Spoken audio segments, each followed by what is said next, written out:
ఆంధ్ర, ఒడిశా, ఛత్తీస్గఢ్, తెలంగాణ రాష్ట్రాల సరిహద్దులో గిరిజనుల మన్యంకొండ జాతర మొదలైంది. ప్రకృతిలో కలిసిపోయి గిరిజనులు జరుపుకునే అతిపెద్ద పండుగగా దీనికి పేరుంది. అందుకే దీనిని బడా జాతర అని కూడా పిలుస్తారు. ప్రధానంగా ఒరిస్సా రాష్ట్రానికి చెందినదైన 4 రాష్ట్రాల సరిహద్దుల్లో గిరిజనులు ఈ జాతరను అంగరంగ వైభవంగా నిర్వహిస్తారు. ఈ పండుగ ప్రాధాన్యం, అది జరుపుకునే తీరు చాలా ఆసక్తికరంగా ఉంటుంది.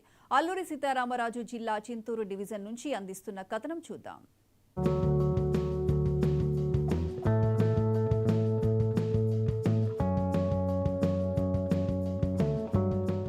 4 రాష్ట్రాల సరిహద్దు గిరిజనులకు పెద్ద పండుగ మొదలైంది. ఒడిశా రాష్ట్రంలోని మల్కన్గిరిలో దేవత ఉన్న ఆంధ్ర, ఒడిశా, ఛత్తీస్గఢ్, తెలంగాణ రాష్ట్రాల వాళ్లు ఈ మణిమయ కొండ జాతర వేడుకగా జరుపుకుంటం విశేషం. ఇది తమ సాంప్రదాయంలో భాగంగా వస్తున్నదని, అందుకే ఈ వేడుకలు ఘనంగా జరుపుకుంటామని స్థానికులు చెబుతున్నారు. ఈ రోజున ఛత్తీస్గఢ్, ఒరిస్సా, ఆంధ్ర, తెలంగాణ సరిహద్దు ప్రాంతాల్లో ఈ గిరిజన సంస్కృతి పరంగా చూస్తే అక్కడ మన్యంకొండ జాతర అనేది జరుగుతుంది. దాన్ని ఆదివాసీ సమాజం అంతా దాన్ని ఆచరించాలి, లేకపోతే ఆదివాసీ సమాజం మొత్తం కనుమరుగయ్యే ప్రమాదం ఉంది. కాబట్టి ఈ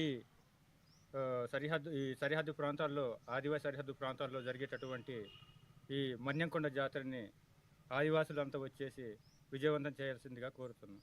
గిరిజన వనదేవత ముత్యాలమ్మ తల్లి జాతరలో ముత్యాలమ్మతో పాటు ఆమె సోదరులు కన్నమరాజు, బాలరాజు, పోతురాజు కూడా 3 రోజుల పాటు పూజలందుకుంటారు. శ్రీకృష్ణుడి ఇచ్చిన మాటకు కట్టుబడి భక్తులు 2 ఏళ్లకొకసారి లక్షబలి పూజ జరుపుకుంటారు. అలా పూజలు చేశాక బంగారు చేప దొరికినట్టు చెప్పుకుంటారు. మా గిరిజనులు జరుపుకునేటటువంటి అతిపెద్ద పండుగ మన్నెంకొండ జాతర. మన్నెంకొండ జాతరగా పిలువబడే ఈ జాతరలో ముఖ్యంగా ముత్యాలమ్మ తల్లికి పూజ చేసిన తర్వాత ముత్యాలమ్మ తల్లి సోదరులు 3 ఉంటారు.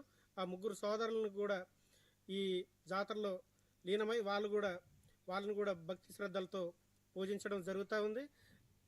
ఆంధ్ర ప్రాంతమైనటువంటి సీలేరు ప్రాంతం నుండి ఒడిశా గ్రామం మన్నెంకొండలో ఈ యొక్క ఉత్సవంగా వనదేవతని తీసుకెళ్లిన తర్వాత ఆ ప్రాంతంలో ఈ యొక్క జాతరని జరుపుకోవడం జరుగుతుంది. ఈ జాతరకి 4 రాష్ట్రాల నుండి భారీ ఎత్తున లక్షల్లో జనాలు వస్తారు. ముఖ్యంగా ఆదివాసులు, ఈ ప్రాంతంలో ఉన్నటువంటి ఆదివాసులు 3 రోజుల పాటు భక్తి శ్రద్ధలతో ఈ యొక్క ఉత్సవాన్ని జరుపుకుంటారు. ఒడిశాలోని మల్కన్గిరి నుంచి అమ్మవారి ఘటాన్ని ధ్వజరూపంలో ఉన్న ఆమె సోదరులతో కలిసి మన్యకొండ వరకు తీసుకువస్తారు. అదే సమయంలో మోటు గ్రామంలోని నడవనపల్లి నుండి ధ్వజాల కోసం కొత్త వెదురులను మన్యంకొండకు తెస్తారు. మన్యంకొండలోని కొండ గుహలో మూల రూపాలకు ప్రత్యేక పూజలు చేసి శోభాయాత్రకు బయలుదేరతారు. ఈ జాతర మార్చి 12 దాకా సాగుతుంది. యాత్రలో భక్తులు కొండ కోనలు ఎక్కుతూ, వాగులు వంకలు దాటుతూ, కాళ్లకు చెప్పులు లేకుండా ఒడిశా మేళతాళాలతో, దింసా నృత్యాలతో ఆ ముత్యాలమ్మ తల్లితో నడక సాగిస్తారు. ఇలా సాగుతున్న యాత్ర ఆంధ్ర, ఒడిశా సరిహద్దుల్లో సీలేరు నది అవతల పొల్లూరు గ్రామానికి చేరుకుంటుంది. ఆ తర్వాత రోజు అమ్మవారికి ప్రత్యేక పూజలు చేసి గిరిజన సంప్రదాయం ప్రకారం ఒక ప్రత్యేక వెదురు వాహనంలో సీలేరు నది దాటించి మోతుగూడెం పంచాయతీ పొల్లూరుకు మేళతాళాలతో గద్దె దగ్గర చేరుస్తారు. ఆంధ్ర అధికారులు అమ్మవారికి పట్టు వస్త్రాలు సమర్పించి అర్చకులతో ప్రత్యేక పూజలు చేయిస్తారు. పొల్లూరు జలపాతం దగ్గర పూజలు చేసి మంగళ స్నానం చేయించి అమ్మవారిని భక్తుల దర్శనం కోసం ఉంచుతారు. పూజలకు సంతృప్తి చెందిన అమ్మవారు బంగారు చేప రూపంలో భక్తులకు దర్శనమిస్తుంది. గతంలో జాతరకు వచ్చిన భక్తులు పడవల మీద సీలేరు దాటేవారు. వేలాది మంది అలా పడవల్లో వెళ్లటం ప్రమాదకరమని ఒరిస్సా ప్రభుత్వం సీలేరు నది మీద వంతెన మొదలుపెట్టినా అది పూర్తి కాలేదు. దీంతో తాత్కాలికంగా ఫ్లోటింగ్ బ్రిడ్జ్ ప్రారంభించింది. ఈ ప్రాంతం ప్రజలు అవతల జాతరకి వెళ్ళడానికి ఇక్కడ అధికారులు ఫ్లోటింగ్ బ్రిడ్జిని ఏర్పాటు చేసి చూడడానికి ఎంతో ఆహ్లాదకరంగా ఆ సీలేరు నదిలో దాటడానికి చాలా అనుకూలంగా ఉంది.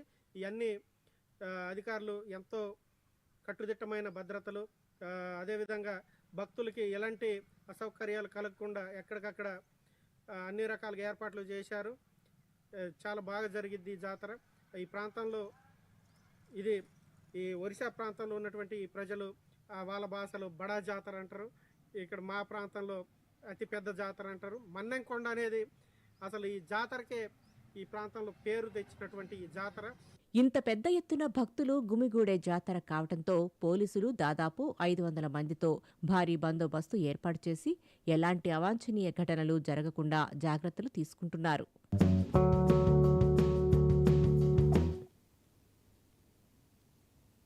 భారత్తో